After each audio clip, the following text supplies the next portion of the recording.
नमस्ते साथीहरू, नेपाली कथा 2M मा तपाईलाई स्वागत छ। मेरो नाम पुनम हो र म 35 वर्षकी भएँ। म विधवा हुँ। मेरो श्रीमानको धेरै वर्ष अघि मृत्यु भयो। मेरो 21 वर्षको छोरा सुन्दर र बलियो छ। एक दिन जब म अचानक मेरो छोराको कोठामा पसेँ, म छक्क परेँ। उसले 8 इन्च लामो रड समातेको थियो। यति बलियो कि मैले तुरुन्तै निर्णय गरेँ कि यसले मेरा सबै कमजोरीहरू पूरा गर्न सक्छ। त्यसैले म तपाईलाई यो सबै कसरी सुरु भयो भनेर बताउन चाहन्छु। हामीसँग कपडाको व्यवसाय छ, तर हाम्रो घर राम्रोसँग मर्मत गरिएको छ, त्यसैले हामीलाई कुनै कुराको कमी छैन। म मेरी सासू र छोरासँग ठुलो घरमा बस्छु। हाम्रो घर सडकको छेउमा छ, जसले गर्दा कोलाहल कम हुन्छ। हाम्रो घरको छेउमा एउटा सानो फार्म पनि छ। मेरो छोराको नाम विनोद हो, तर हामी उसलाई मायाले बिनु भन्छौँ। ऊ 19 वर्षको छ र म जस्तै अग्लो र पातलो छ। ऊ 5 फिट 6 इन्च अग्लो छ। ऊ क्याम्पसमा पढ्छ र होस्टेलमा बस्छ। उसको क्याम्पस यहाँबाट धेरै टाढा छैन, केवल 20 मिनेट लाग्छ, तर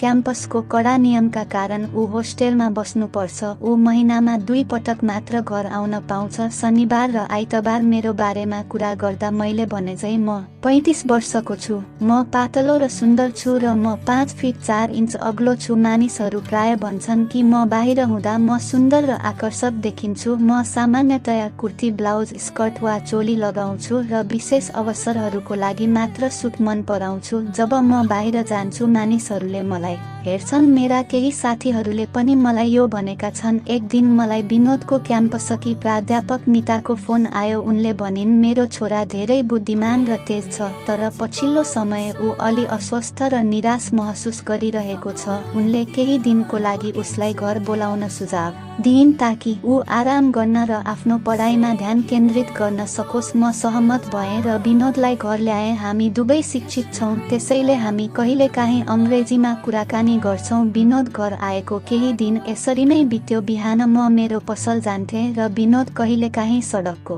कुनामा आफ्ना साथीहरूलाई भेट्न जान्थे। मलाई थाहा थियो उसले त्यहाँ चुरोट पिउँथ्यो, तर मैले उसलाई यसबारे केही भनिन। साथीहरू, म तिमीलाई एक दिनको बारेमा बताउँछु। त्यो साँझ मलाई महिलाको कार्यक्रममा जानु थियो र मेरी सासू पनि आफन्तहरूलाई भेट्न जाँदै थिइन्। म घरमा एक्लै थिएँ। साँझको 7 बजेतिर मलाई तयार हुनु पर्थ्यो, तर मेरो निलो रेशमी सुट कतै भेटिएन। मैले खोजेँ र विनोदको कोठामा पुगेँ। अचानक विनोदले भन्यो, आमा, म साथीहरूसँग बाहिर जाँदैछु र छिटो निस्किएँ। मैले हो भनेर टाउको हल्लाएँ। त्यसपछि मैले मेरो साडी खोज्न थालेँ। त्यसपछि मैले विनोदको ओछ्यानमुनि हेरेँ र मेरो निलो रेशमी सुट देखेँ। म सोच्न थालेँ कि यो त्यहाँ कसरी पुग्यो, तर मसँग यसको बारेमा सोच्ने समय थिएन, किनभने म कार्यक्रमको लागि ढिलो भइरहेको थिएँ। मैले छिटो सुट उठाएँ र लगाउन थालेँ, तर जब मैले यो लगाएँ मलाई केही जेको र टाँसिने महसुस भयो। मैले तुरुन्तै मेरो सलवार फुकालेँ र देखेँ कि यसमा बाक्लो दाग थियो। म छक्क परेँ, यो के हो भनेर सोच्दै। त्यसपछि मैले महसुस गरेँ कि यो मेरो छोराले गरिरहेको छ। म सोच्दै थिएँ कि विनोदले किन यस्तो गरिरहेको छ, तर त्यति बेला मसँग समय थिएन।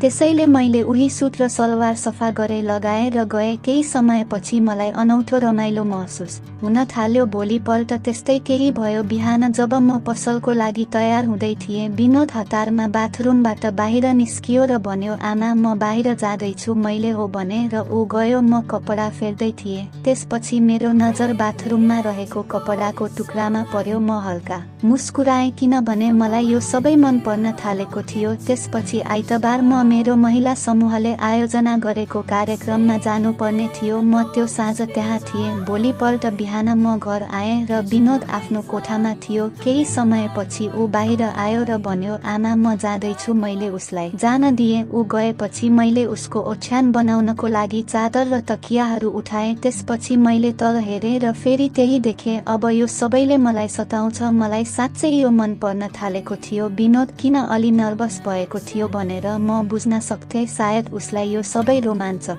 लाग्थ्यो हो। ऊ हुर्कदै थियो, तर उसले मेरो लुगा किन प्रयोग गरिरहेको थियो, त्यो सलवार मेरो दिमागमा आइरह्यो। त्यसपछि मैले सोचेँ, किन जानाजानी मेरो मनपर्ने लुगा उसको कोठामा वा वरपर नराख्ने। केही दिनपछि आइतबार दिउँसो मैले पसलबाट चाँडै घर आउने निर्णय गरेँ। मेरी सासू साँझ जाँदै हुनुहुन्थ्यो, त्यसैले मैले पसलका केटीहरूलाई भने कि म चाँडै जाँदैछु र साँझसम्म फर्कने छैन, ताकि तिनीहरूले पसलको हेरचाह गर्न सकुन्। त्यो साँझ मैले केही नयाँ प्रयास गर्ने निर्णय गरेँ। म विनोदको कोठामा छिरे लुगा फेरे र जानाजानी केही लुगा त्यहाँ छोडे केवल उसले के गरिरहेको छ भनेर हेर्न। त्यसपछि म आफ्नो काममा व्यस्त भएँ। त्यो दिउँसो मैले चेक इन गर्दा विनोद आफ्नो ल्यापटपमा केही हेरिरहेको थियो र आफ्नो काम गरिरहेको थियो। अलि अनौठो लाग्यो, तर मलाई लाग्यो ऊ जवान छ, उसले धेरै काम गर्न सक्छ र म काममा फर्किएँ। अब साँझ 6 बजेको थियो। मेरी सासुआमा आफन्तको घरमा जानु भएको थियो। घरमा विनोद र म मात्र थियौँ। यो अवसर देखेर मैले केही फरक प्रयास गर्ने निर्णय गरेँ। मैले ब्लाउज र तल फिट भएको सलवार सुट लगाएँ। त्यसपछि मैले आफूलाई ऐनामा हेरेँ। मैले हल्का गुलाबी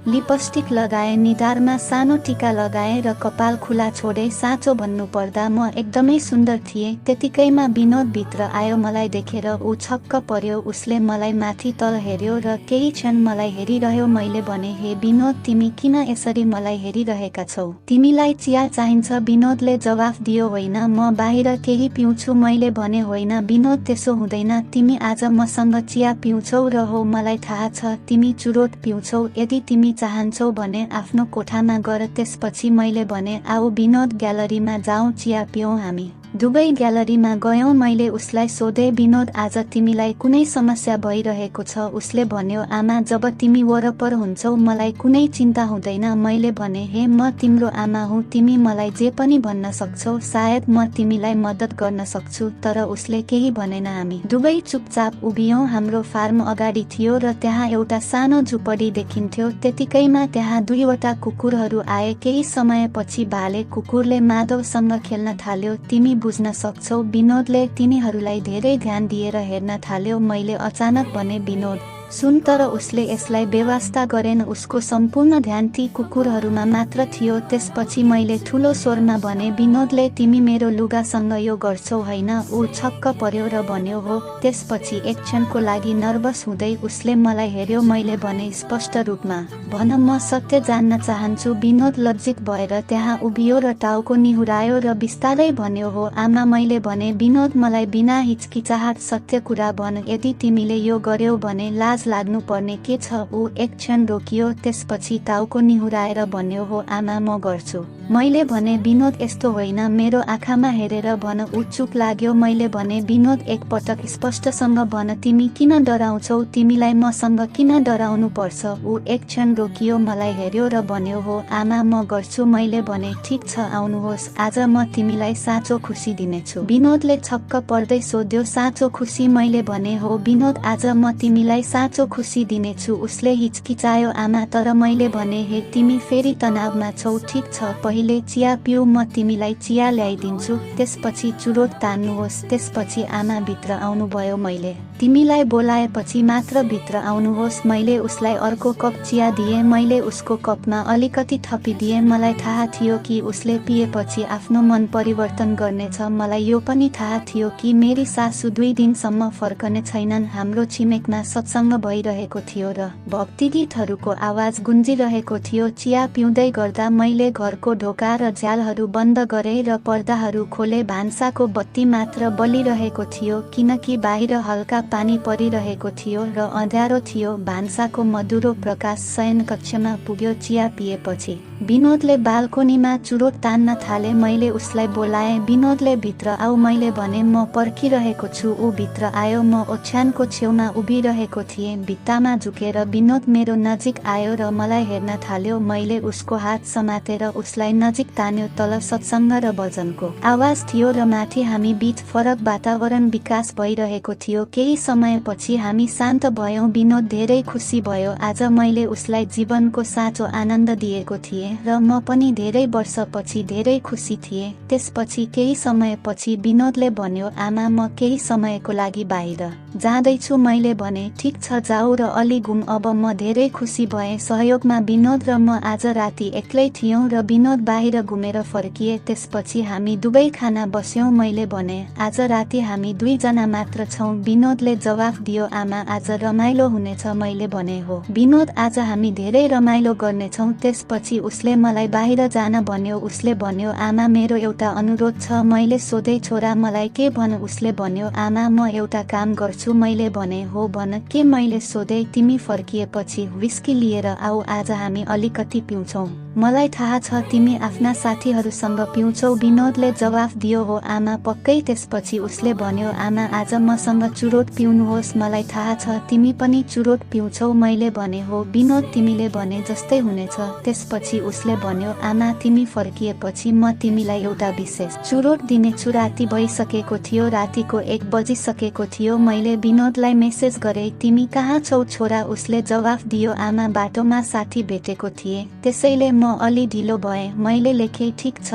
त्यसपछि उसले भन्यो, आमा आज हामी हल्का खाना खान्छौँ। मैले भने, ठिक छ, तिमीलाई जे मन लाग्छ। त्यसपछि मैले मेसेज गरे, तिमी आज आफ्नो बुबाको ठाउँ लैजानुहोस्। उसले स्माइली पठायो। केही समयपछि ऊ घर आयो। उसले आफूसँग केही व्हिस्की र वाइन खायो। मैले भने, विनोद पहिले फ्रेस हुनुहोस्, म तयार भएर तुरुन्तै फर्कन्छु। मैले लुगा फेरे र खाना खाने टेबल मिलाइदिए। त्यतिन्जेल विनोद आइपुगे। त्यसपछि हामीले सँगै पिउन थाल्यौँ। पहिले हामीले वाइन पियौँ, त्यसपछि व्हिस्की। अब हामी एक अर्कालाई हेरिरहेका थियौँ। गिलासको टक्करको मधुरो हाँसो र मधुरो मैनबत्तीको प्रकाशले वातावरणलाई विशेष बनायो। सायद व्हिस्की अड्किरहेको थियो। विनोदले मेरो हात समात्यो, बिस्तारै निचोर्यो र मुस्कुराउँदै भन्यो, तिमीलाई थाहा छ जब तिमीले मलाई आफ्नो हात दियौ, मलाई लाग्यो कि तिमीले मलाई सधैँको लागि स्वीकार गर्यौ। मैले उसको आँखामा हेरे जहाँ केही नबोलेको लुकेको थियो। मैले बिस्तारै भने, विनोद तिमी पहिले नै मेरो हौ भन्नको लागि के छ? उसले शरारती स्वरमा भन्यो, म हावामा उडिरहेको जस्तो लाग्छ। हामी दुवै हाँस्यौँ। विनोदले मलाई अँगालो हाल्यो र भन्यो, तपाईँ त्यो नाइटीमा धेरै सुन्दर देखिनुहुन्छ। उसले मलाई ध्यानपूर्वक